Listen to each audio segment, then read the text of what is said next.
सबसे सुरक्षित शहर मानते थे। नजर लग गई राजस्थान को।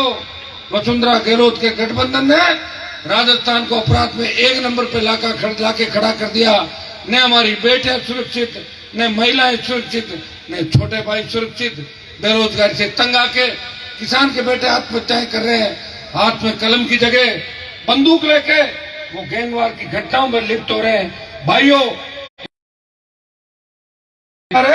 तो कांग्रेस और भारतीय जनता पार्टी जिम्मेदार है, जिन्होंने एक दूसरे के भ्रष्टाचार पे पर्दा डाला। गहलोत ने वसुंधरा की मदद करी, वसुंधरा ने गहलोत की मदद करी, और देखते ही देखते ये 23 साल आपके सामने गुजर गए। इस राजस्थान के अंदर किसी ने लड़ाई लड़ने की नहीं। बड़ा नेता हूं, मेरे से पहले राजस्थान में बहुत बड़े किसानों के नेता हुए, खुद की पार्टी नहीं बनाई। कांग्रेस छोड़ जो भाजपा का दुपट्टा पहन लिया, और भाजपा छोड़ जो कांग्रेस का पहन लिया। कोई लोक दल का पहन के आ गया, कोई जनता दल का पहन के आ गया। उन पार्टियों के रिमोट कंट्रोल उत्तर प्रदेश, हरियाणा और दिल्ली प्रांतों में होते थे। ये हनुमान बेनीवाल जो आपका भाई है, उसने सोचा मैं भी अगर चाहता तो वसुंधरा से मेरा जमीन का झगड़ा थोड़ा ही था। झगड़ा तो वसुंधरा का उसका पति से था, मेरे से तो नहीं था झगड़ा। फिर भी हनुमान बेनीवाल ने इस राजस्थान को बचाने के लिए पुकार के माध्यम से कहा कि मेरे भाइयों को मैं मजबूत करूंगा, उनकी सत्ता में भागीदारी सुनिश्चित करूंगा। और हनुमान बेनीवाल 4 बार मंत्री पद छोड़ के संतरी बन के राजस्थान में आपकी सेवा कर रहा है। ये पहला व्यक्ति है जिसने पार्टी भी बनाई और पार्टी को मान्यता भी मिली। पंचायत चुनाव, पालिका चुनाव के अंदर आप सबने गांव गांव, ढाणी ढाणी राष्ट्रीय लोकतांत्रिक पार्टी का परचम फहराया, और 5 प्रधान, एक म्युनिसिपलिटी का चेयरमैन, 3 विधायक और एक सांसद देकर राष्ट्रीय लोकतांत्रिक पार्टी के कुनबे को बढ़ाया। 4 साल के अंदर जिस गति से राष्ट्रीय लोकतांत्रिक पार्टी बढ़ी, मैं आपको बधाई देना चाहता हूं। तमाम सर्व समाज के मेरे छोटे भाइयों को, किसान पुत्रों को, मेरे शेड्यूल कास्ट के, शेड्यूल ट्राइब के भाइयों को, जो मुझे जानते भी नहीं, मेरे से मिले भी नहीं, लेकिन मेरी विचार जो हर जगह मुझे सपोर्ट करते हैं, वो ये जरूर कहते हैं कि हनुमान जी आप सबको साथ लेके चलो। भाइयों, एक उदाहरण नहीं, 1000 उदाहरण बता दूं। अगर ट्राइबल बेल्ट में किसी भाई के तकलीफ पड़ी, हनुमान बेनीवाल आगे आया। और लोकसभा के अंदर मानगढ़ धाम से लेके तमाम मंत्री, जिस तरह पुलिस के आला अधिकारी किसानों को तंग परेशान कर रहे हैं, अगर कोई आपकी आवाज बढ़ के लोकसभा के अंदर बोलता है, विधानसभा के अंदर कोई बोलता है, सड़क पे कोई लड़ रहा है, तो राष्ट्रीय लोकतांत्रिक पार्टी का भाई हनुमान बेनीवाल को बचाने के लिए आखिरी लड़ाई लड़ रहा है। भाइयों, 23 आ गया है, 6 महीने बाकी है। मैंने जो लड़ाई लड़ी है, असली लड़ाई लड़ी है।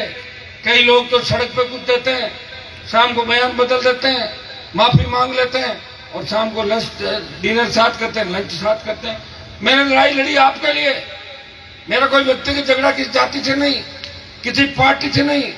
एक प्रयास किया कि थाने, तहसील, कचहरी में हमारे किसानों को मान सम्मान मिले, जवान को डिग्री से पहले रोजगार की गारंटी हो। सड़क पर टोल किस बात का? जब रोड टैक्स दे रहे हैं, तेल पर टैक्स सेस लग रहा है, तो रोड टोल टैक्स नहीं देंगे। भाइयों, तमाम मुद्दों को लेकर बेरोजगारी भत्ता की बात करी, ये राष्ट्रीय लोकतांत्रिक पार्टी ने करी। तब कांग्रेस बीजेपी को बेरोजगारी भत्ता याद आया। मैं आपको विश्वास दिलाता हूं, इस बार आप मेरा साथ दें, मैं राजस्थान की तस्वीर, तकदीर बदल दूंगा। इतना विश्वास मैं आपको दिलाना आज आपके बीच आया हूं।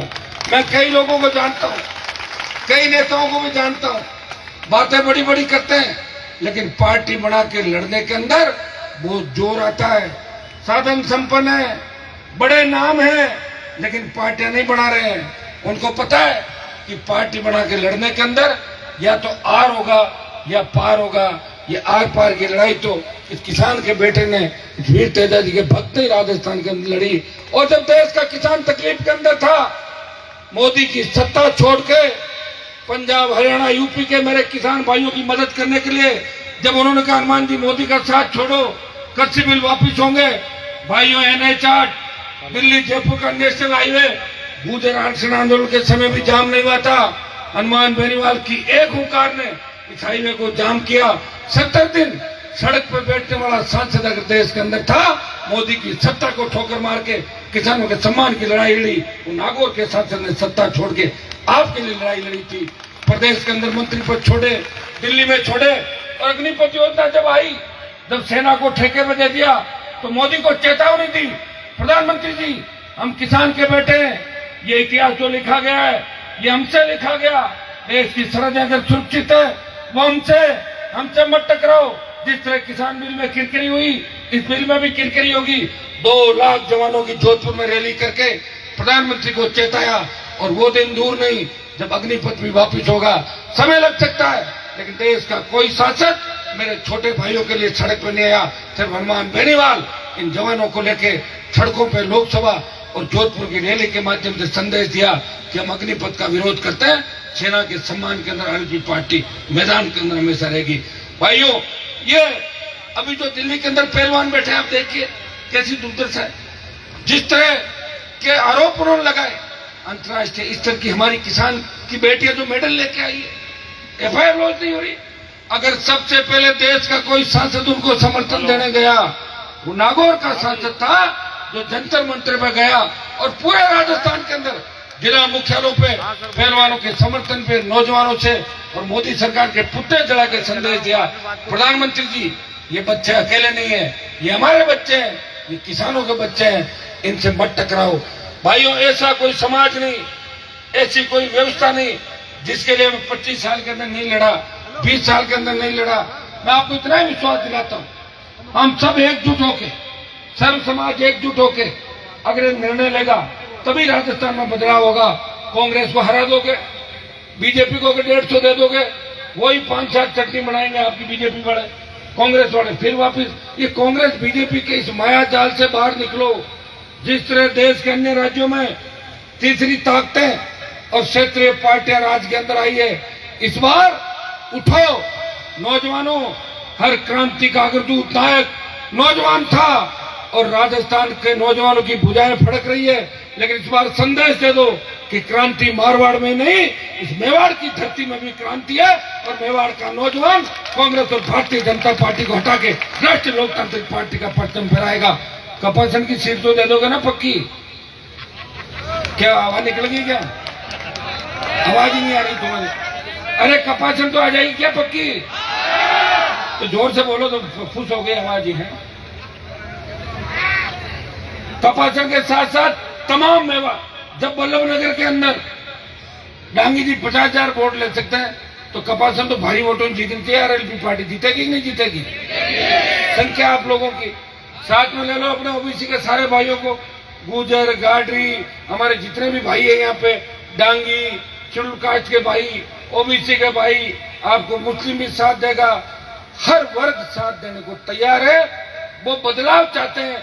हमारी माताएं बहनें, आज यहाँ तो भक्ति का कार्यक्रम है, आप मुझे देखते हो लाइव सुबह 5-5, 6-6 बजे तक मैं राजस्थान में चलता हूँ। सुबह 5 बजे और 6 बजे राजस्थान की जनता अगर अपने लाडले का इंतजार करती है, वो नागौर के सांसद का करती है। सुबह 6-6 बजे तक वेट करती है कि आप आओ, 6 बजे जो क्या हनुमान जी आपको आना होगा। और भाइयों, जिस तरह मातृशक्ति हमें आशीर्वाद देने के लिए आ रही है, जिस तरह नौजवान सड़कों पे लड़ने के लिए, संघर्ष करने के लिए आ रहा है, माताएं बहनें झांसी की रानी लक्ष्मीबाई बढ़ के इस भ्रष्टाचार का खात्मा करेगी, और छोटे भाई भगत सिंह की भूमिका के अंदर चल के इस राजस्थान के अंदर इस कांग्रेस और भारतीय जनता पार्टी को उखाड़ के फेंकेंगे और किसानों का राज लेके आएंगे। इतना मुझे पूरा विश्वास है। कपासन के अंदर सरपंच साहब और सब लोग आए, और इनकी बड़ी इच्छा थी कि मैं इस कार्यक्रम के अंदर आऊं।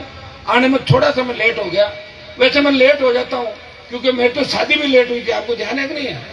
राजस्थान में सबसे लेट रहता हूँ, शादी मेरी हुई थी। चलता हूँ, चलते चलते चलते नागौर से चलते चलते कितने आप चाहने वाले लोग हो, 5 मिनट 10 मिनट 15 मिनट रोकते रोकते आते आते लेट हो जाता हूँ। मैं घर से जल्दी निकल गया था, लेकिन यहाँ पहुंचे में लेट हो गया। एक भाई मुझे ले गया उधर, 2 घंटे उस साइड में ले गया एमपी बॉर्डर तक। अब मेरे तो जवान है, कभी इधर खींचते हैं कभी उधर खींचते हैं, और कई बार तो ऐसा खींचते हैं, एक बार तो मेरी टांग पकड़ के खींच दी, मुश्किल से बचा था। कोई उधर ले जा रहा, कोई इधर ले जा रहा। आपको ध्यान होगा, इन जवानों की राजनीति करना सबसे टेढ़ा काम है, और इनको राजी रखना उससे ही टेढ़ा काम है। हर पल इधर चलो उधर चलो, ये चलो, 130 से 20 से गाड़ियां। मैं जवानों को भी एक संदेश देना चाहूंगा। लोग मेरे लिए कहते हैं कि हनुमान जी तो सिर्फ बच्चों के, नौजवानों के नेता है। भाइयों, मैं एक संदेश हमेशा आपको देता हूं, एक देना चाहूंगा। कि हमें नशे की प्रवृत्ति से दूर रहना है। आजकल नए जो नशे आ रहे हैं, इसमें एमडी का एक नशा हो रहा गया नया, ये मारवाड़, मेवाड़ और हमारा बीकानेर चंबा, ये किसान के बेटे समझते नहीं है। 5-7 दिन 10 दिन नशे का सेवन करते हैं, 140 गाड़ी चलाते हैं, या तो एक्सीडेंट हो जाते हैं या किसी के अंदर पड़ जाते हैं जाके। इकलौता बच्चा होता है, माँ बाप ढूंढते रहते हैं। भाइयों, हमें कोई ऐसा काम नहीं करना जिससे माँ बाप को पीड़ा हो, छोटे भाई बहनों को पीड़ा हो। नशा एक ही चीज का रखो कि माँ बाप का नाम कैसे रोशन करें, इस प्रतिस्पर्धा के युग में आगे कैसे बढ़े। हमारा पड़ोसी अगर स्कॉर्पियो लाया तो हम फॉर्च्यूनर लाएं, ये नहीं करें कि उसकी स्कॉर्पियो चोरी करवा दें। ये दिमाग में नहीं रखनी है अपने को। ये बातें दिमाग में रखोगे तो आगे नहीं बढ़ पाओगे। मैं इतना ही विश्वास आपको दिलाता हूं, आप हिम्मत रखना, मैं आपके लिए लड़ता रहूंगा, धोखा नहीं दूंगा और सत्ता में आपको लेके आऊंगा। मारवाड़ के अंदर आरएलपी का तूफान चलेगा, मेवाड़ में भी तूफान चलना चाहिए। चलेगा कि नहीं चलेगा मेवाड़ के अंदर तूफान? अगर मेवाड़ में तूफान चल गया तो राजस्थान की सत्ता पे आपका कब्जा होगा। और एक बार अगर सत्ता में कब्जा हो गया तो रात को 12 बजे भी हमारी बहन बेटियां सड़क पे निकले, मजा ले, कोई सामने देख ले, अपराधी जोड़ी झंडे लेके बंगाल की खाड़ी में भाग जाएंगे, एक भी नजर नहीं आएगा आपको। इतना विश्वास मैं आपको दिला सकता हूँ।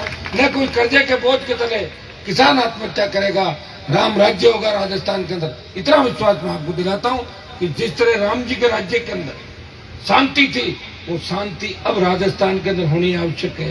ये हमारे बड़े बड़े बालक जो भी कट्टे पिस्टल के अंदर जानते नहीं थे, आजकल तो हर कोई लड़का कट्टा पिस्तौल लाके 5,000 7,000 बताते कोई ले आते हैं और लेकर छोटी छोटी बातों पर कत्ल कर देते हैं। भाइयों, इन चीजों का ध्यान हमें रखना है। हमें हमारी संस्कृति को जिंदा रखना है। हमारे जो माता पिता का सपना है, किन परिस्थितियों में कपासन के गांव से माँ बाप चाहता है कि मेरा बेटा पढ़ लिख के आगे बढ़े। हमारे नेताओं ने हमें धोखा दिया। अंग्रेजों का राज, अकाल का साया, जागीरदारों का राज और नेताओं का धोखा, इससे हम बर्बाद होते चले गए। और फिर ये जो कंपनियां आई बाहर से, सारी जमीन आबाद कर ली और ये नेता कंपनियों के मुनीम बन गए। किसी ने ट्रांसपोर्ट का ठेका ले लिया, किसी ने अपने भतीजे को मैनेजर लगा दिया, किसी ने भांजे को लगा दिया, 4 ट्रक लगा ली। ये दलाल बन के यही काम कर रहे हैं। इस दलाली को खत्म करना है, भ्रष्टाचार को खत्म करना है। बेमुक्त अपराध मुक्त राजस्थान कैसे हो? ये जो आप माता जी का जयकारा लगाते हो, ये शक्ति का जयकारा है। अभी भजन के माध्यम से भी ये आपको बात कहेंगे, वीरता याद दिलाएंगे आपकी। मैं मेवाड़ के वीरों को, कपासन के वीरों को उनकी वीरता याद दिलाना आया हूं। उठो, इस व्यवस्था को बदल दो। थाने तहसील में जाओ तो आपका सम्मान हो। थानेदार से अपराधी डरे, गरीब आदमी थानेदार से नहीं डरे। यहाँ तो उल्टा हो रहा है, गरीब तो थाने में जाने से डरता है और अपराधी थाने के अंदर बियर पीते बैठ के राजस्थान के अंदर। ये कौन सी व्यवस्था है भाई? तो कौन बदलेगा इस व्यवस्था को? इस व्यवस्था को बदलने के लिए आपको एक बार राष्ट्रीय लोकतांत्रिक पार्टी का साथ देना है, सारा सिस्टम ठीक हो जाएगा। ये सड़क पर जिस तरह रात को चलते हैं और ये डीटी ऑफिस वाले डंडा लेके घूमते हैं ना, 50 रुपए 100 रुपए की वसूली करते हैं। ये बिजली के जो थाने बने हुए हैं, एक झटके में खत्म हो जाएंगे सारा। ये जब होगा जब आपका खुद का राज आएगा। राज कैसे आएगा? वोट से आएगा। वोट किसके पास है? आपके पास है। भाषण सुन लेंगे, ताली बजा लेंगे, लेकिन वोट देते टाइम देंगे यार इसकी जाति क्या पता नहीं, देखो ये तो अपने समाज के है कि नहीं, फला नहीं। अरे क्या करोगे? समाज के तो कितने कितने लोग सीएम पीएम और क्या क्या रह गए, कितना भला कर दिया किसी का देश प्रदेश के अंदर। भाइयों, इस बात पे भी विचार करो। अभी हमें राजस्थान बदलना है, अभी राजस्थान को बदलो, बाकी बाद में देखेंगे। फिर तो राजस्थान का चुनाव है। इस राजस्थान के चुनाव के अंदर इस बार मेवाड़ की धरती से आपको मजबूती दिखानी है। मैं इतना विश्वास आपको दिलाता हूं कि मेरे संघर्ष में कोई कमी नहीं होगी। जितनी घटनाएं राजस्थान के अंदर पिछले सालों में हुई, उन सबको लेके स्थानीय लोगों को 80% रोजगार कैसे मिले, दरीबा सहित तमाम जो यहाँ की आपकी सीमेंट की जो कंपनियां यहाँ आई है, आपके निम्बाड़ा से लेके तमाम मेवाड़ के अंदर स्थानीय लोगों को रोजगार नहीं देता। बच्चे आते हैं मेरे पास, मैं कभी कलेक्टर को टेलीफोन करता हूँ, कभी एसपी को करता हूँ, कभी किसी और को करता हूँ कि इन बच्चों को सेट कराओ। भाइयों, जरूरत ही नहीं है। जब कानून ही बढ़ जाएगा तो अपना 80% लोग रोजगार अपने आप मिलेगा। स्थानीय लोगों को जिसकी जमीन गई है रोजगार भी मिलेगा। प्रदूषण यहाँ पे लोगों को मिला जुली का करके नेताओं से और बाहर के लोग, हम बाहर के लोगों का विरोध नहीं करते, वो भी हमारे भाई हैं, लेकिन हमारे लोकल लोगों को जिनकी जमीन गई, जिनका गांव है, जो यहाँ के रहने वाले हैं, उन लोगों को तो रोजगार मिलना चाहिए कि नहीं मिलना चाहिए। ये पैरोकारी हनुमान बेनीवाल अकेला कर रहा है। आप देख रहे हो पार्लियामेंट के अंदर भी, विधानसभा में तीनों विधायक और सड़क पर भी। इसको लेकर आगामी 6 महीनों के अंदर बड़े प्रदर्शन आंदोलन राजस्थान की धरती पर करेंगे। मैं विश्वास दिलाता हूं कि एक पार्टी को तो तीसरे नंबर में धकेल देंगे राजस्थान के अंदर, और जो सेकंड नंबर है उसको और डालना पीछे, और आरएलपी को आगे लाना भाइयों। और आरएलपी आगे आ जाएगी जब आप कपासन से यूं जाओगे ना, ऐसे चलते हुए अजमेर से, भीलवाड़ा से, बाड़मेर से लेके जोधपुर, बीकानेर, गंगा, हनुमानगढ़, सीकर, चूरू, जयपुर, अलवर, भरतपुर, टोंक, यूं जाओगे ना तो आपको लग जाएगा आरएलपी बहुत मजबूत स्थिति में है। ठीक है। और ओबीसी, एससी, एसटी, तमाम नौजवान जिनके लिए हनुमान बेनीवाल हमेशा संघर्ष करा। मेरी पार्टी के अंदर 3 विधायक जीते, 2 शेड्यूल कास्ट के हैं, बसपा में 1 भी शेड्यूल कास्ट का मेरा नहीं जीता था, और बसपा के जो 6 जीते थे वो हाथी समेत ही कांग्रेस में घुस गए थे। देखा आपने, हाथी को ले गए थे साथ ही। मतलब मुश्किल से सोच रहा हूँ हाथी तो वापिस आ जाए। तो भाइयों, इन बातों का भी हमें ध्यान रखना है कि कौन कहाँ है, वोट किसको डाल रहे हैं, और शेड्यूल कास्ट की पैरोकारी कौन कर रहा है, ओबीसी की कौन कर रहा है, समय पे आपके बीच कौन है, और कौन व्यक्ति अन्याय होने पे सबसे पहले सड़क पे आता है। इन सब बातों का आपको ध्यान रखना। आप समझदार हैं। पिछली बार जब मैं नहीं आया तभी 30,000 रुपये ले गए थे, अब की बार तो कई बार आ गया, और 5 साल में तो छोटे बच्चों के वोट कितने बढ़ गए। तो 30,000 का वैसे 70,000 तो सीधा ही हो जाता है, 5 साल में होता कि नहीं होता। इस बार कपासड़ी नहीं, पूरे मेवाड़ के अंदर नौजवानों फैल जाओ। उससे पहले मैं बड़ी रैलियां भी आपके बीच करूंगा, यात्राएं भी होगी, आंदोलन भी होंगे, और आपके हकों के लिए हमेशा मैं तैयार खड़ा मिलूंगा। इतना विश्वास मैं आपको दिलाता हूं। मेरे पास आने के लिए किसी मध्यस्थ की आवश्यकता नहीं है। हनुमान बेनीवाल के घर के दरवाजे हर व्यक्ति के लिए खुले। एक ही फोन नंबर है, उठाते उठाते परेशान हो जाते हो फोन को, फोन पे फोन, फोन पे फोन। लड़के रात को 2 बजे फोन करके कहते हैं भाई साहब क्या कर रहे हो, 2 बजे सोने दे मुझे। क्या नहीं, ऐसे ही पता कर जग रहे हो, सो रहे हो, कोई काम है क्या? काम कुछ नहीं, मुझे नींद नहीं आ रही थी, व्हाट्सएप चला रहे थे, देखा भाई साहब से बात कर लो। बोलो क्या, उनका प्रेम है, कोई दिक्कत नहीं। मेरे से पहले कोई नेता आया भी नहीं कि आप भी मेरे पे पूरा अधिकार रखते हो। लेकिन एक व्यक्ति का ध्यान भी रखो, वो अभी यहाँ है, सुबह कहाँ है, कल कहाँ है, परसों कहाँ है। एक व्यक्ति है, मशीन भी खराब हो जाती है, एप्पल का आईफोन भी हैंग हो जाता है, आता नहीं चलता, ये भी हैंग हो जाता है। एक व्यक्ति लड़ रहा है, उसे मजबूती दो, और मजबूती कैसे दो? उससे विधायक बना के दो अपने अपने इलाके से। जब विधायक आएंगे ना, अपना मजबूती हो जाएगी। तो विधायक कौन बनाएगा? आप लोग बनाओगे। मारवाड़ मजबूत है, मेवाड़ के अंदर आशीर्वाद दे दो, बीकानेर डिवीजन ठीक हो जाएगा, और सुनामी चलेगी जयपुर की तरफ। ये वोट से सारा काम चलता है भाइयों।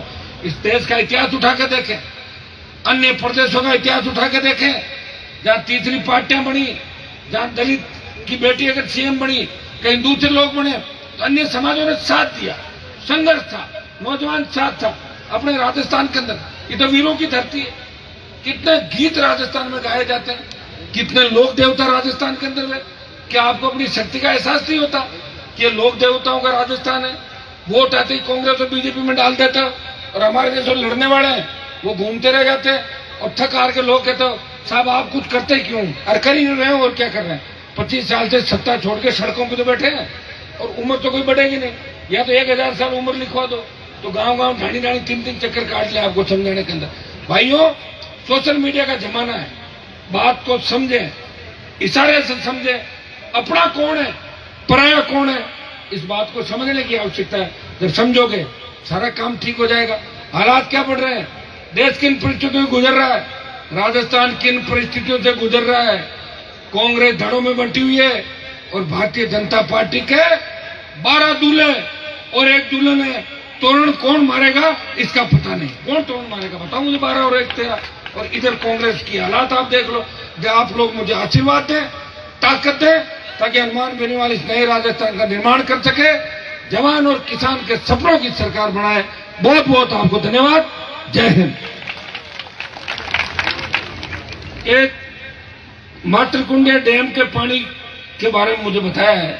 मैं एक दिन वापिस आ जाऊंगा आपके यहाँ पे, जन सुनवाई का कार्यक्रम भी रखेंगे, और एक ये फैक्ट्री के प्रदूषण की बात है जी, केपीएल। मैंने पहले ही आपको कह दिया था, एक जितने भी आपके ज्ञापन कागज है वो मुझे एक एक करके आप लोग मुझे दे ले आओ, आप लोग मुझे दे दें, वापिस कार्यक्रम रखूंगा। इन फैक्ट्री वालों का दिमाग ठीक करने के लिए वापिस